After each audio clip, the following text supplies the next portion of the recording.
Hey, I'm Decathlon Gamer, and this is the Road to the Record, where I work to achieve mastery of 10 games in a hunt for the best score of the Decathlon. If you like what you see, remember to hit that like button. If you want to see more, hit subscribe. Let the games begin. This is Draft Day Sports College Basketball, and it's week 37 of competition. This is the most difficult season that I've had since the first, really. We're just 3-8 from our non-conference schedule heading into conference play. Massively struggling. It's been 2 very difficult years, and I think part of that came down to some coaching staff. My own little gaffe that I made to let a good coach go and then couldn't get a decent one in, and I think it's affected the development of the team. So my upperclassmen are nowhere near the quality that they would have been under better coaching. Now, the better coaching part's taken care of now, but I'm still suffering. But we'll see.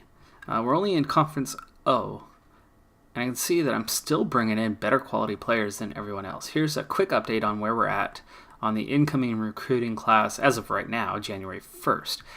Now, for me, I have got just one player committed right now. Still a little nervous that he's not going to be eligible. He's got a 2.4 GPA, and there's a pretty decent chance that he will not qualify, and I'll end up losing this player, which could have a devastating impact. But otherwise, this would be a fantastic scorer and could possibly step in as a starter right away next year.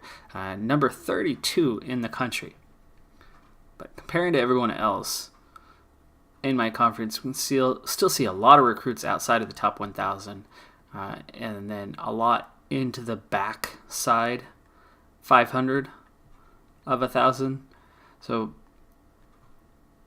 a lot of players are now kind of inching their way into the 7s, 6, 7s, 800s in terms of ranks. But you can see a lot of schools are still recruiting players well outside of 1,000. Jaron Miller here is number 596. Was there anyone higher than him? 475. So DeLand, they're doing okay in their recruiting. I mean, their lowest guy is just outside of the top 1,000. But overall, still way behind myself in terms of recruiting. And I'm recruiting better and better players each year as my personal attributes continue to improve in that matter. And as you can see, we're approaching 100 in the recruiting ability, but it's definitely not there yet. Player development as well. So outside of my individual scouting ability, which with the role that I have in the club, I don't do a whole lot when it comes to that scouting ability, especially when we're on a budget. I don't do a lot of going to watch players at games and play live. Just because of the cost that it incurs. So I'm bringing those players in for good reason, but at least for the time being, it has stalled our progress, or something has stalled our progress.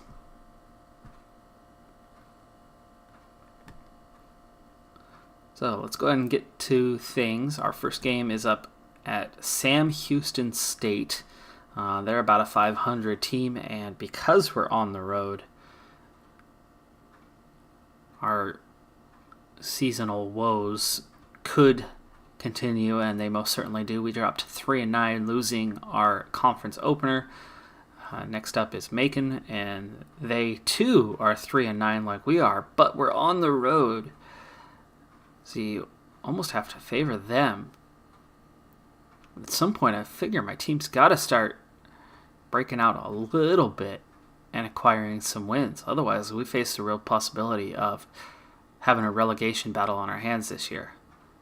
And certainly enough, we just lost to a 3-9 team, dropping to 0-2 in the conference.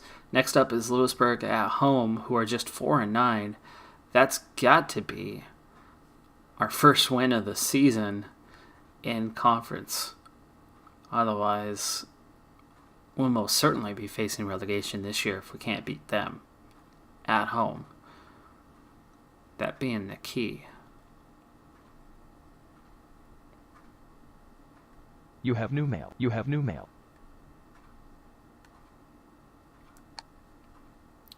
So, quick look at the standings. We're the only team that dropped both of their opening games.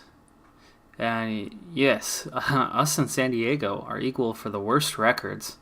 Lewisburg, the next one, they're the only other one that is 0-2 in conference right now. So this is going to be a big game for us. Now, in terms of record, I'm actually 3-1 at home. So we had a very, very unbalanced non-conference schedule this season. We are 0-9 on the road, so 7 of those games were non-conference games. So this was just about the most challenging schedule that I've had in a long time, and it came certainly at the wrong time because we've gotten ourselves slaughtered so far, and morale's got to be quite low in the squad.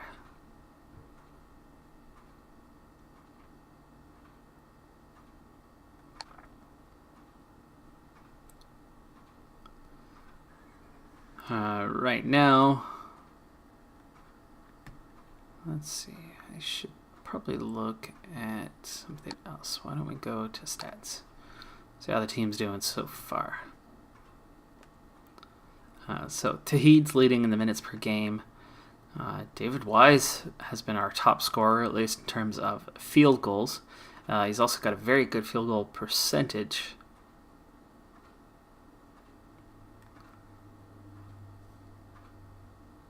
Forney's draining the most threes, but does not have a great percentage at 27.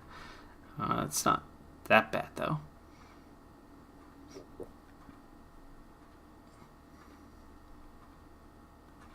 Okay.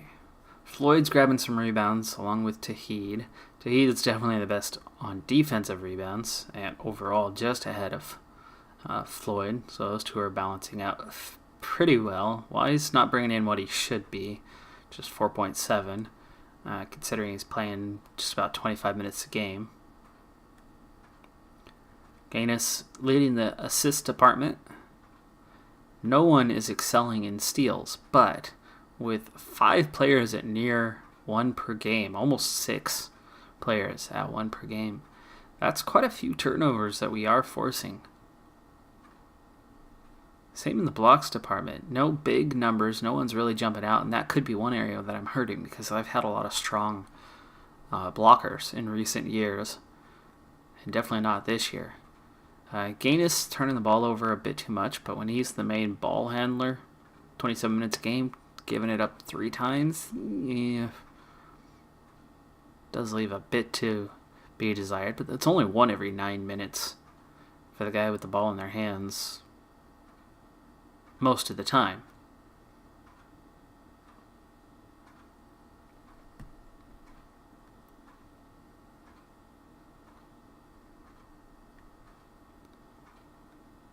And in terms of points, Wise really excelling there, 17.2 points per game right now. I mean, our stats don't look that bad, but if we look at team stats, points are definitely down. I've been top 50 pretty much every year for a long time, and we're well outside of that now. Turnovers was another category where we were much higher, so this is dropped by at least a couple turnovers per game, so we're giving the ball up a bit more.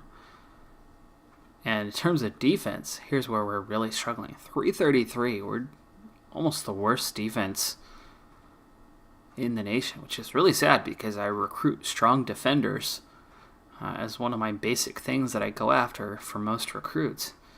And yet right now, this bunch can't defend for the life of them. Well, let's keep things moving along. Still got a long season to go here, and we'll check out this Lewisburg game, see if the team can't finally get a win under its belt. It would be just the 4th of the entire season, first in conference.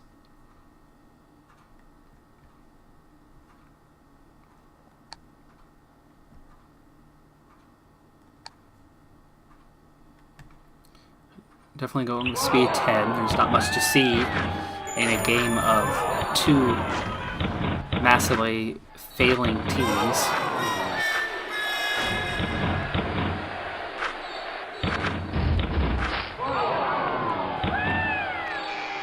not running away with this one as we would have in years past, as this is a tight game with the lead changing hands a lot here through the halfway through the first half. Rebounds going entirely their way as they are up 15-8 on rebounds. Neither team shooting well, but we are three for 5 beyond the arc and starting to pull out a little bit of a lead before half, but they close it right back down. And we go into the half 38-30, getting the last 4 points to stretch the lead out a little bit, and scoring the first 4 points of the second half opens up our biggest lead of the game. But not really developing much momentum, though it's starting to pick up just a little bit. But 44-36, steals going entirely our way. Wise has 8 points. Gaines has 11. 16 now. Gaines catching fire. He's 6 of 14 shooting. He's just taking a lot of shots. He's having a little bit of a Kobe day. If you didn't know, Kobe's one of the worst shooters in the history of the NBA. He is not the player that you think he is. The guy just kept letting the ball release from his hands over and over again. So yeah, he's brave.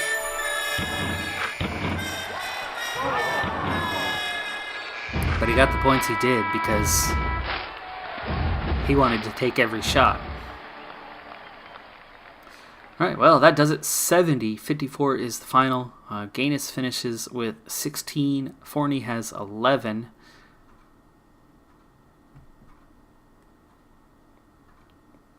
And we do manage to get that first win. We still finished quite a bit down on rebounds, but not as bad as it was.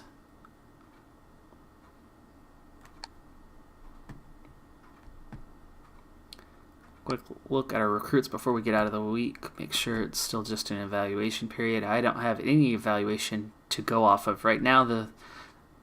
In addition to Snow, the 3 players that I have a scholarship offered to. Anderson, we're up to 5th on his list, but there's plenty of interest. He is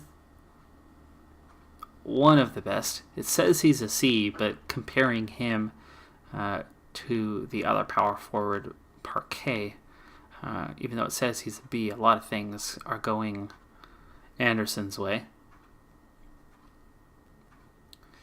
Perry, we just now offered to him, and we are now number 10 on his list, which we were not on his list previously, so we'll see if that continues to grow. He is both a fallback option to Snow if we happen to lose him, but also I'm way short on shooting guards right now. And then the other player that we are offered to is Map, and we are 3rd on his list, and he's a pretty good pickup for being as low ranked as he is if we can get him. Next up, we head out on the road again, so we only get the 1 home game in the first 4 conference games. This one's at Detroit. They are 7-7. With our road woes this season, we haven't won a single road game yet. There's a very good chance that we will hold serve here and give away this game.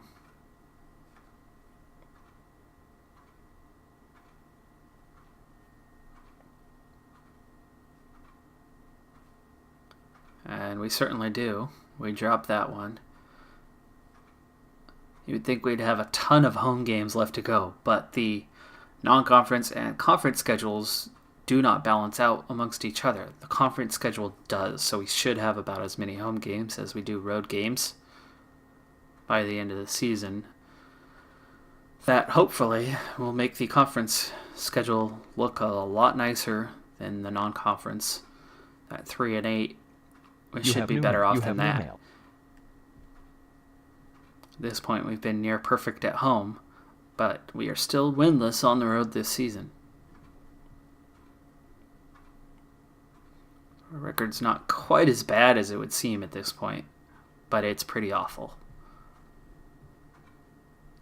Now this non-conference, they have no impact on whether we get promoted or relegated. That's all down to conference schedule. That has an impact on whether we make a tournament. And at 4-11, we're not going to make a tournament this year.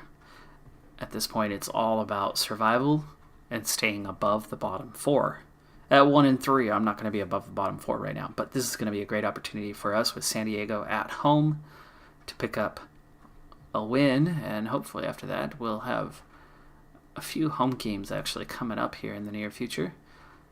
Since we haven't really had that here, still just evaluation. Go ahead and get through this week.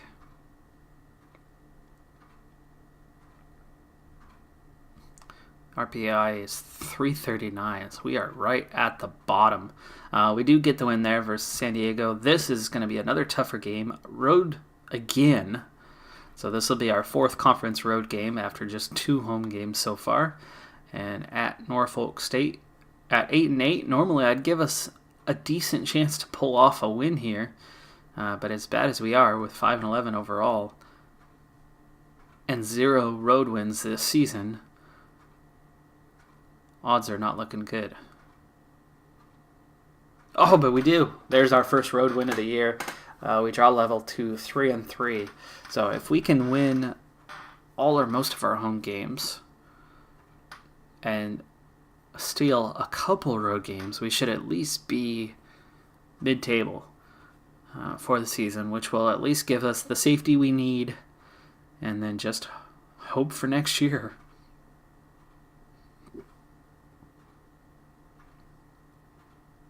You have new mail. Okay, well now at 3-3 in conference, life's looking a little better, especially when we've got more home games to come than road games down the stretch. Next up is Fort Wayne. They're not going to make it easy on us, but a 500 team at home in years past, that's a slam dunk. This year, hopefully that's a layup.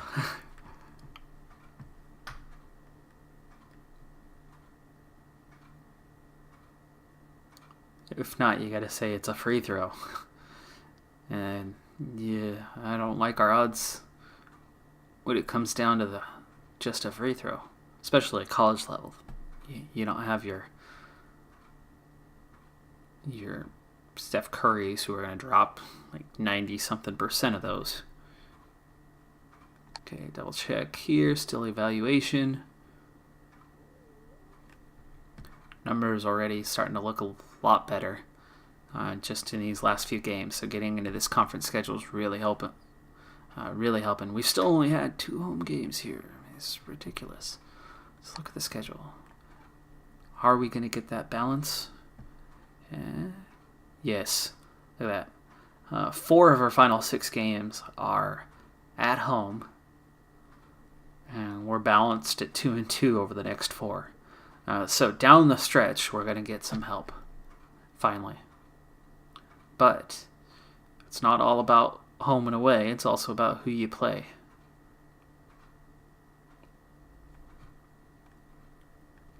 Fort Wayne, like us, is 3-3 with an RPI a million times higher than ours.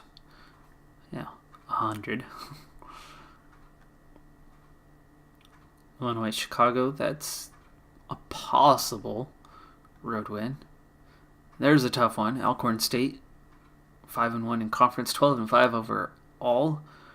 They've got to be favorites, even though we'll be at home for that game. Coastal Carolina, you can almost give them that game.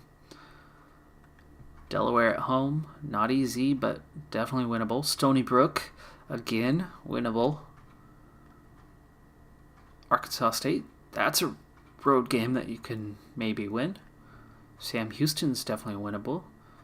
Macon's going to be tough, but they're only 7-10 overall. They just happen to be strong in conference, and we could be stronger in conference than we are, certainly.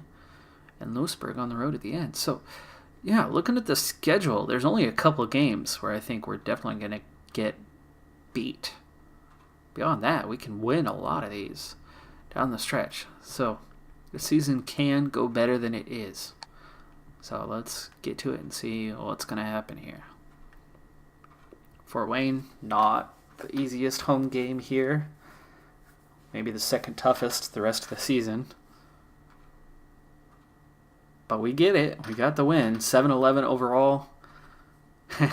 So 7-Eleven, you know, there's a 7-Eleven out there, right? Yeah, at least if you're in the U.S. and if you're watching a college basketball game, yeah, it probably makes you a U.S. Viewer. So when I was a kid, we had a 7-Eleven, like, I don't know, right down the street from us. It was awfully close. And they had a pretty big advertising campaign going on back then. We do drop that game. That was a road game, so we go back to 4-4. Next up is that most difficult home game of the season with Alcorn State, who have been dominant in the conference. So there's a good chance that we will drop that game. But the rest of the home games should be pretty winnable the rest of the season outside of Alcorn. But anyway, so 7-Eleven close, big advertising campaign. You know, so as a little kid, I was pretty susceptible to that, and so I definitely liked 7-Eleven. And then it just so happened that when I was aged 7, my sister, she's older, 4 years older to be exact, she was 11. So I had this big running gag for that entire year about us being the 7-Eleven kids. All right, let's check out our news. There's a bunch of emails from the last few weeks, lots of scouting reports, and hey, look here, Coach, I just wanted to let you know that I've made my decision. I've chosen your school. Look forward to playing for you in the near future. John Mapp. So he was a little bit lower ranked, yes, but we picked up the small forward we wanted. And that's a big boost because, again, I'm still not 100% sure that we will be retaining John Snow? John Snow? Yeah? We've got John. We've got Snow. What a pair. Still not so sure we're going to be retaining his services, though. If he's going to get that 960 on the SAT, he's going to just get it. Top 30 for the Player of the Year. Norton candidates. Kyle Perry out of Arizona leading the charge.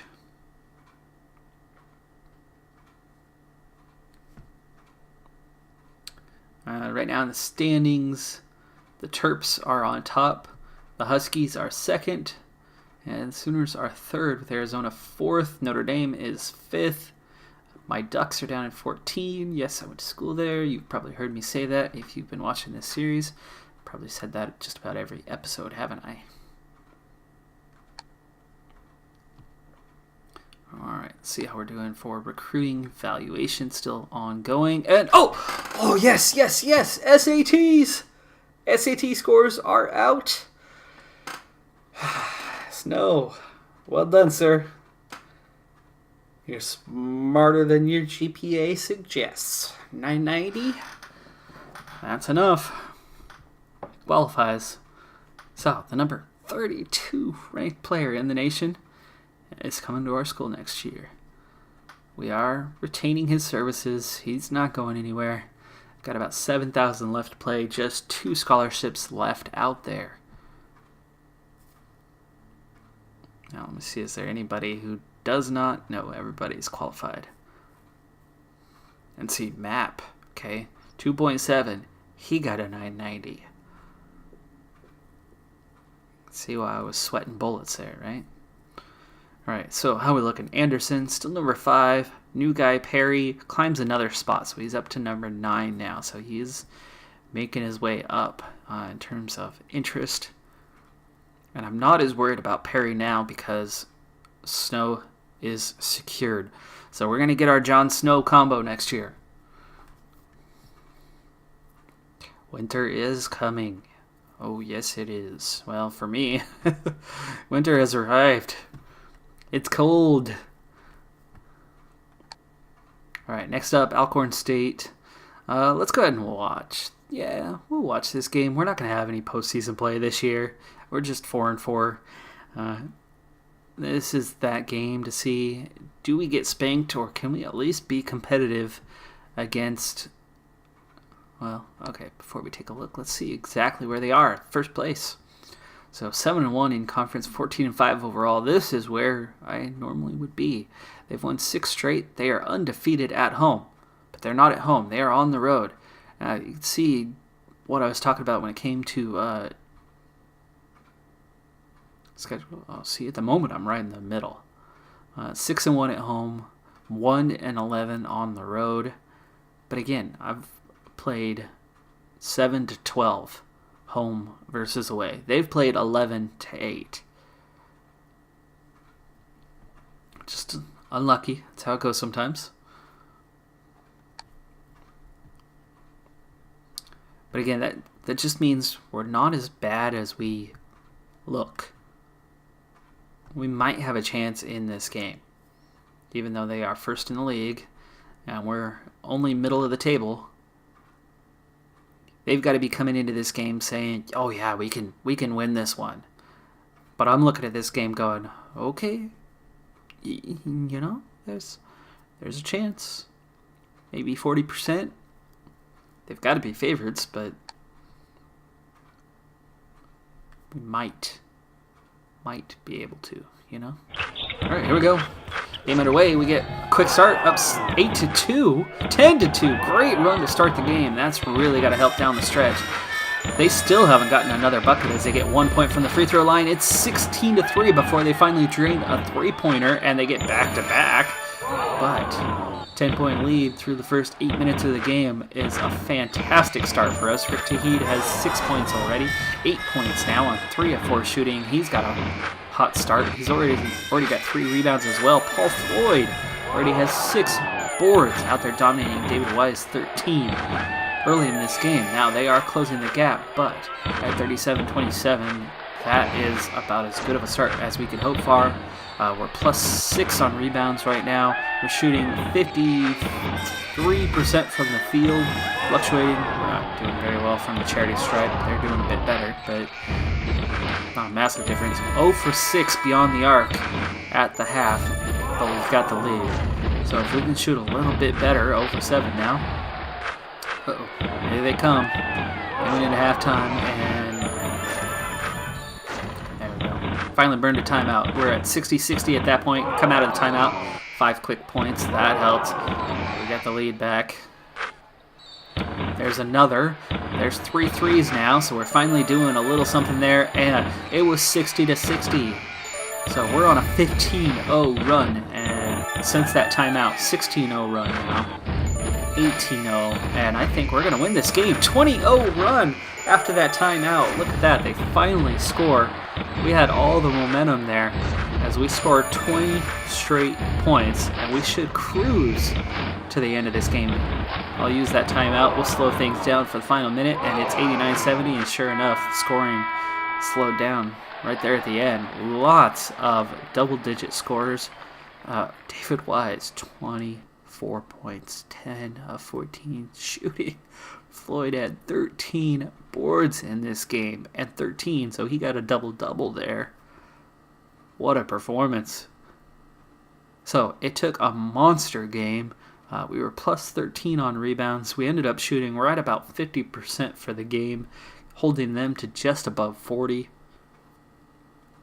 We got to the charity stripe 35 times and made 3/4 of them. That's unheard of. In all the years that I've been playing this game. So you got to say there's some luck.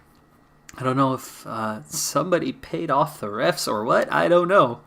But I'm never the team that gets to the line a lot. I think part of that's I've got a little bit of an outside shooting.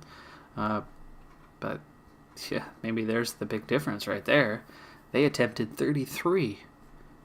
We attempted 18. We did very poorly, but the moment we did light it up, all 3 of those makes came in that 20-0 run. All right, well, hey, well done. Team got the win. That is a big, big win for us. We're not going to get promoted this season, but we are not going to get relegated either. We held serve. We won our home game. We're going to lose this one, though, at Coastal Carolina, but it's nice. That's a confidence builder right there to get that win at home.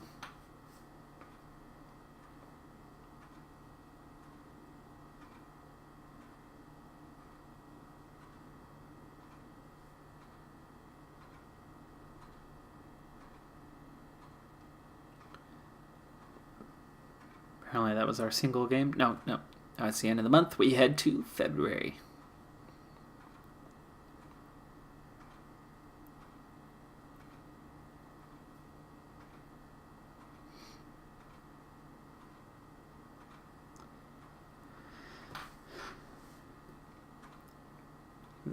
This would be a massive shift from the season if we manage to win, and we do.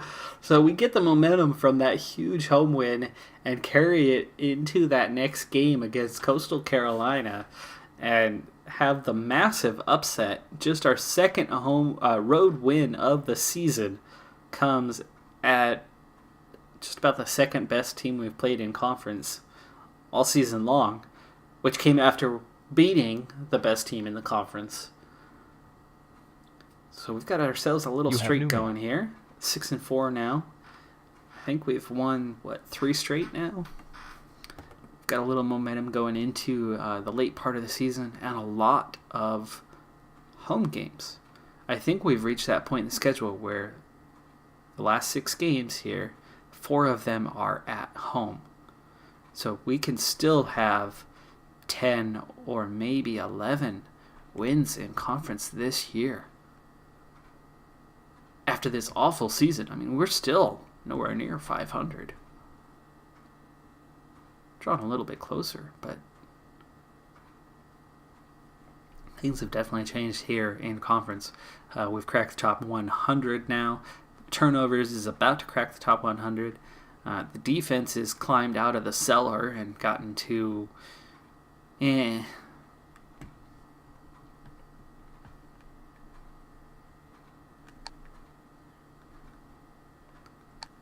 recruiting, still just an evaluation period, and our couple guys are looking up, now 7th, so Perry continues to climb. Anderson I'm getting slightly worried about as we continue to sit on number 5.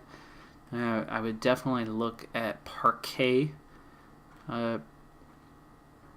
if Anderson doesn't make a move soon. Looking at the two, Anderson's a much better ball handler and a better rebounder and a better defender in general. And for those reasons, I went for him, even though he's seen as a C. Parquet is seen as a B. But Parquet, well, it's a lot higher ranked. And yeah, if Anderson doesn't move at some point, we'll have to adjust. Okay, next up is Delaware at home. They are just 8-13. I'm finally above that mark. And we've been strong at home in conference.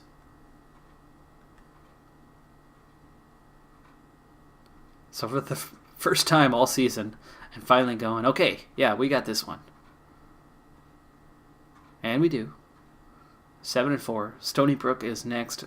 They are just 7-15, and we're at home again. This is where that shift towards picking up some home games finally comes into play. So again, this should be a win. We're at 4 straight right now. This would make it 5.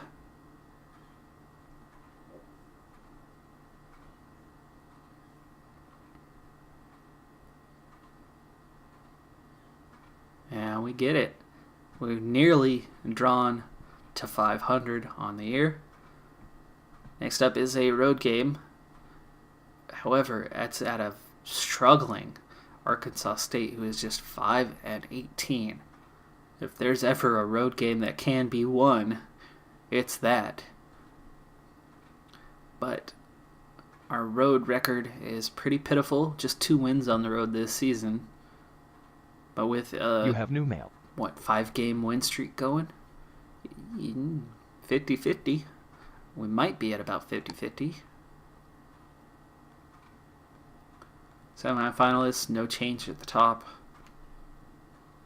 Oof, Macon's coming up.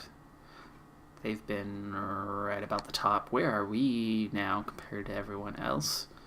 Oh, wow, I'm tied for the top 3. So Alcorn has lost, 3 of their last 4 since we beat them? How odd to go from 1-3 in conference and what was that, 4-11 overall. And I've won 7 of the last 8, 5 in a row.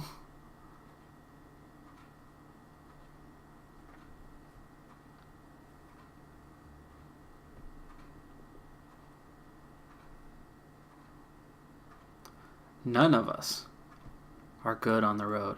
Not one team has been good on the road this year. So it's mostly about being at home. Now, Arkansas State just 1-11 in conference, but they're 5-5 overall at home compared to my 2-11. Again, see, that looks like it favors them. They've only had one win in conference. So if there's any team that can be beaten on the road, it's them. Coastal Carolina, look at that. Their only loss at home was to us. Momentum's definitely favoring us, but I think that momentum probably is going to wear off. So this would be a tough loss to take, but I'm still going with 50-50. I don't see any reason why it would be better than that.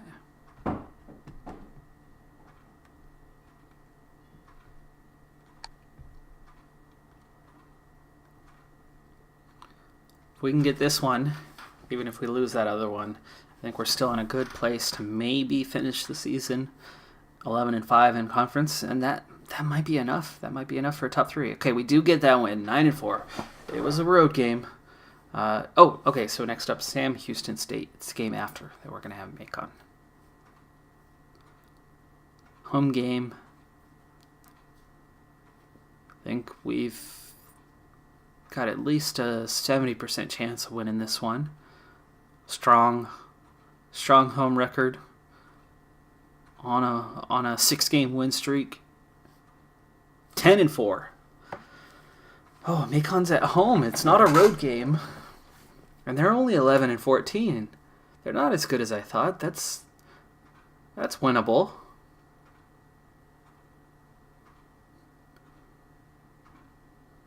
Wouldn't that be something if we actually end up getting promoted this season? After the horrible start to the season.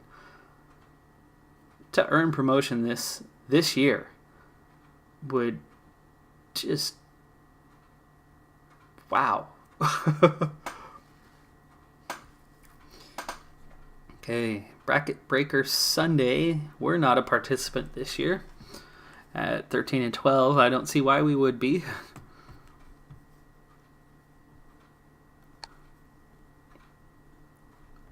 Okay, still evaluation. 5th and 7th.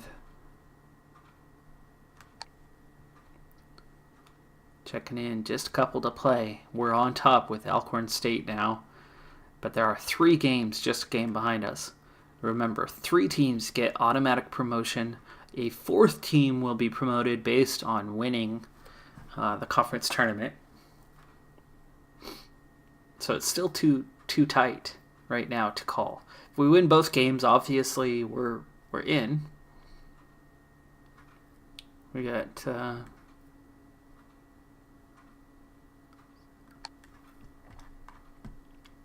Macon. They've been good. They're 9-5 in conference, but they're only 11-14 overall. Our RPI has actually climbed above them now. Lewisburg on the road, 6-8 in conference, 10-15 overall. Both games have a chance at being won or lost. I'm at this point with 6 straight wins and 9 of 10. Yeah, you gotta favor us in both of those games, but not by a massive margin. I mean, maybe 60-65% chance on Macon, and Lewisburg, like 55, maybe 60. It's gonna be tight. All right, here we go. 2 games to go I don't think I'm strong enough to win the conference tournament, just as bad as my season's been. But maybe that could be another way to get there.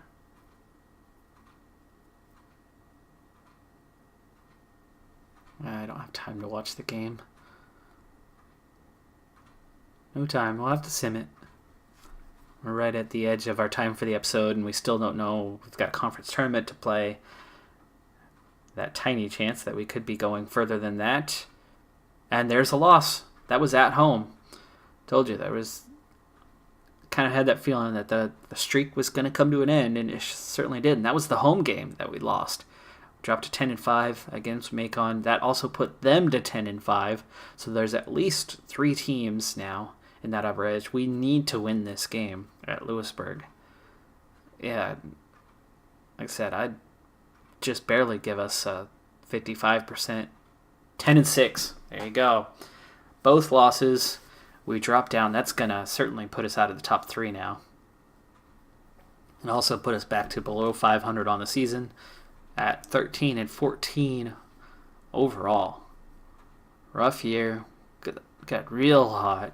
And right down the stretch, final 2 games become losses.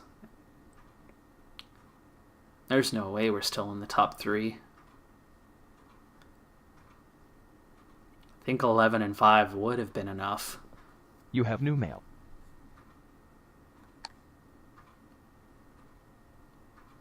Oh, wow. Look at that. How do they sort that one out?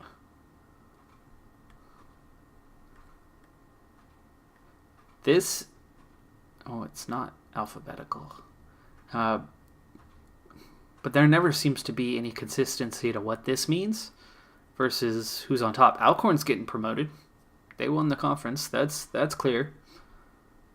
But who the other 2 with automatic promotions? And, like, say, if Alcorn wins, it would be 3. 3 of these 4 would go up, or 2 of these 4 would go up. So we actually still could be promoted. What their tie-breaking format is, I have no idea how that works. There's no indication, there's no rules section to see what they use for tiebreakers. It's definitely not overall record, because I've had a situation before where the overall record clearly was not the deciding factor. So it's not a non-conference, it's all within conference. And I've had a situation too where I beat a team head-to-head, but they got promoted. So, now it's a big I don't know.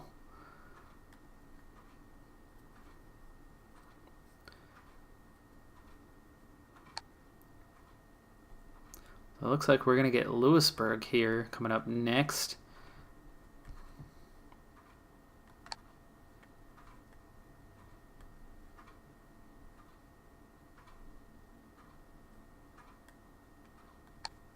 Chance of redemption, right? That's who we just lost to on the road. So,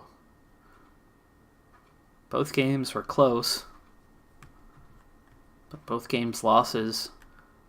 We only needed one of those, apparently, to finish in the top 2. Well, clearly, only needed one, looking at the final standings.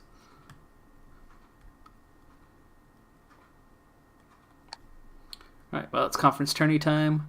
Again, we're at the end of our time for the episode, so we're not going to be able to get deep into any more games, but we'll see what the results are.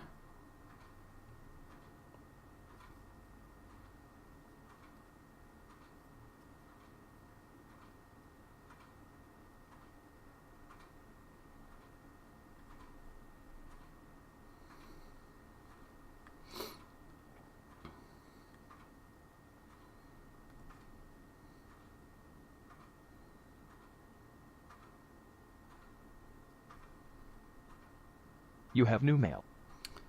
Now, if I was playing on that first day, that means I wasn't in the top 4.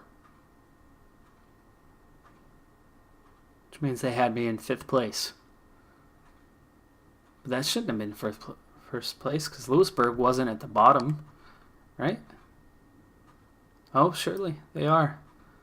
So yeah, At least from that, they took me as the 5th place team, which means I did not get an automatic promotion. So I'm going to have to win this tournament to get promoted. And again, we haven't been good enough for that. We're at Macon next, who we just lost to at home. So the same 2 teams that just beat me, we've got a reversal. We were on the road at Lewisburg and then played them at home in the last round. We were at home versus Macon and lost. Now we're going on the road to Macon.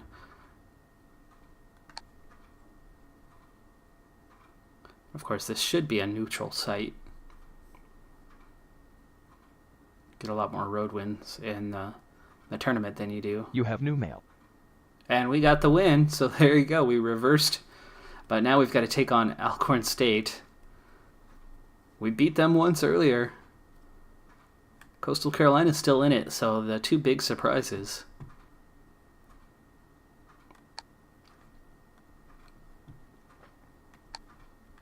We're into the conference semifinal.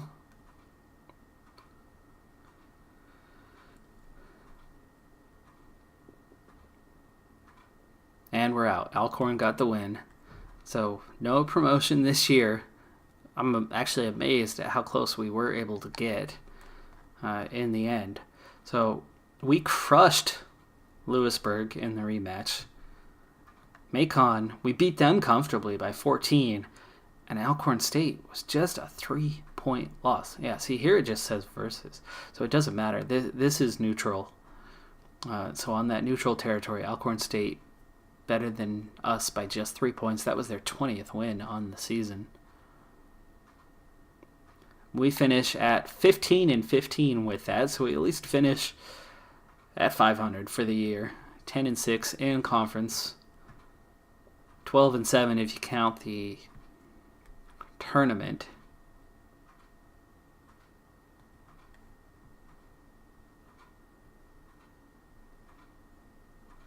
You have new mail.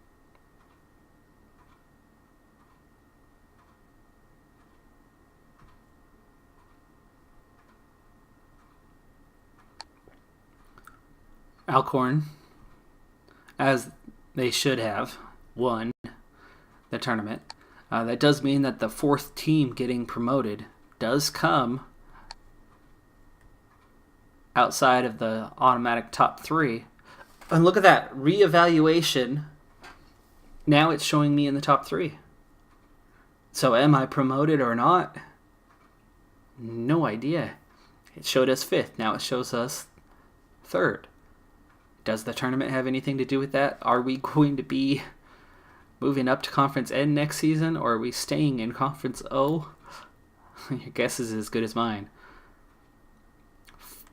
3 of these 4 are going up. But who's staying? I don't know. Is Macon staying? Are we staying? My guess is it's one of the 2 of us that's staying.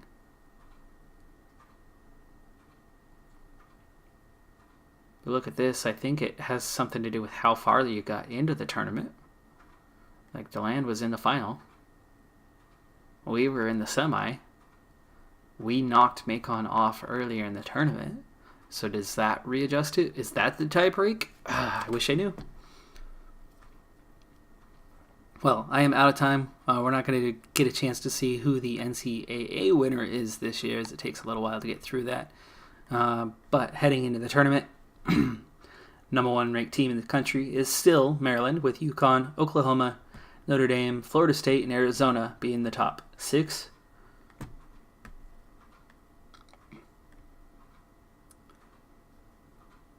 And that's going to do it for this episode.